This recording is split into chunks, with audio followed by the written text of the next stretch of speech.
ST महामंडळाच्या दुरावस्थेबाबत शिवसेना उद्धव बाळासाहेब ठाकरे पक्षानं आक्रमक भूमिका घेत ठाणे विभाग नियंत्रकांना निवेदन सादर केले। एसटी महामंडळाचा भोंगळ कारभार, कर्मचाऱ्यांचे प्रलंबित प्रश्न तसंच ठाणे आगारातील गंभीर समस्यांकडे प्रशासनाचं दुर्लक्ष होत असल्याचा आरोप पक्षाच्या वतीनं करण्यात आलाय। माजी खासदार राजन विचारे आणि ठाणे जिल्हाप्रमुख केदार दिघे यांच्या नेतृत्वाखाली देण्यात आलेल्या निवेदनात बस सेवेची दुरावस्था, प्रवाशांच्या सुरक्षेचा प्रश्न, कर्मचाऱ्यांचं वेतन आणि आगारातील अपुऱ्या सुविधांवर तीव्र नाराजी व्यक्त करण्यात आली। निवेदनात पावसाळ्यापूर्वी सर्व बसगाड्यांची तातडीने दुरुस्त करण्याची मागणी करण्यात आली आहे।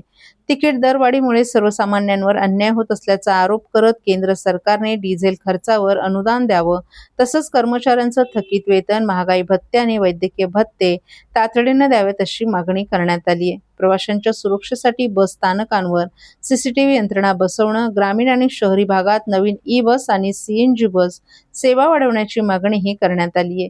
ठाणे आगारातील समस्यांवर प्रकाश टाकताना आगार परिसरात महिलांसाठी स्वच्छ शौचालयांची कमतरता असल्याचं सांगितलं। हॉकर्सचा त्रास वाढलाय, वेंडिंग मशीन बंद अवस्थेत आहेत आणि रात्रीच्या वेळी गुन्हेगारी प्रकार वाढत आहेत। तसंच वंदना एसटी स्टँडच्या रखडलेल्या विकास कामांवरही प्रश्नचिन्ह उपस्थित करण्यात आलं। एसटीच्या स्मार्ट कार्ड योजनेअंतर्गत महिला आणि ज्येष्ठ नागरिकांकडून घेतल्या जाणाऱ्या 200 रुपयांच्या शुल्कावरही पक्षानं आक्षेप घेतला असून हा प्रकार तातडीनं बंद करण्याची मागणी केली आहे।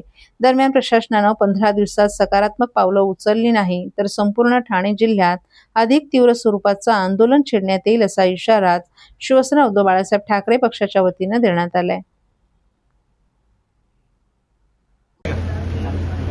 देशाच्या पंतप्रधानांनी सांगितलं की या ज्या सार्वजनिक वाहतूक आहे ती वापरा। उदाहरणार्थ रेल्वे असेल, रेल्वेची दरवाढ झालेली आहे, ते कमी करत नाहीत। कालच मी बघितलं सीएनजी कुठेतरी त्या विदर्भामध्ये त्याचं वाटप झालं। ठाण्यामध्ये सुद्धा सीएनजी बसेस आल्या, परंतु आज कालच सीएनजीचे रेट सुद्धा वाढले। आणि तुम्ही बघितलं असेल तर पेट्रोलच्या दराची जी मूळ किंमत आहे त्याच्यापेक्षा जीएसटी असेल किंवा इतर टॅक्सेशन असेल हे गव्हर्नमेंट किंवा केंद्राकडे जातात।